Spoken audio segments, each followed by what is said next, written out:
Story 1. The Gas Station Stranger.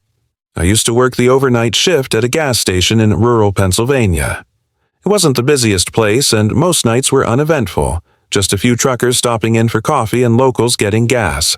But one night in November of 2019 is something I'll never forget. It was around 2:30 a.m.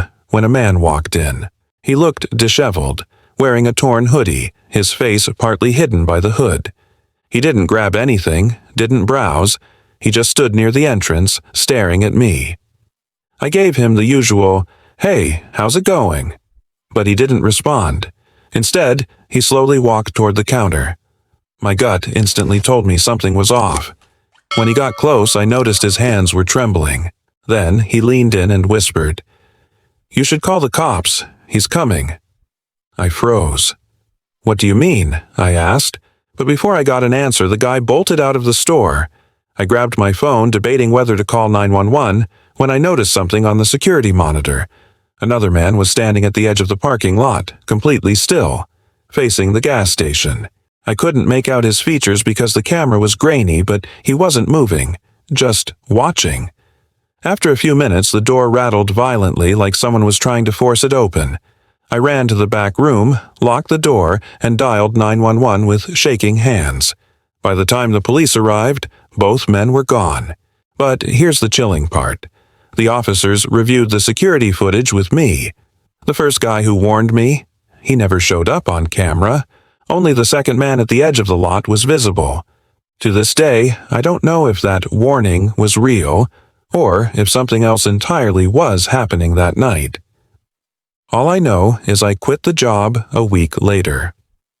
Story 2. The Hospital Basement.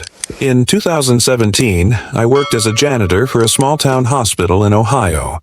My shift was 11 p.m. to 7 a.m., and while most of the building stayed quiet at night, the basement always freaked me out. That's where the storage rooms were, and part of my job was to mop the floors down there. It always felt colder than the rest of the hospital, and the silence was suffocating. One night, I was finishing up mopping near the supply room when I heard faint crying. It sounded like a child. At first, I thought maybe one of the patients had wandered down, but when I followed the sound, it led me deeper into the basement, toward an old maintenance tunnel that wasn't even in use anymore. The crying grew louder, high-pitched, desperate. I called out, "Hello? Are you lost?" But no one answered. Finally, I reached the heavy metal door to the tunnel. Against my better judgment, I pushed it open. The crying stopped instantly. The tunnel was pitch black. My flashlight barely cut through the darkness. That's when I heard footsteps. Slow, deliberate, coming toward me. I stepped back, heart pounding, whispering, "Who's there?"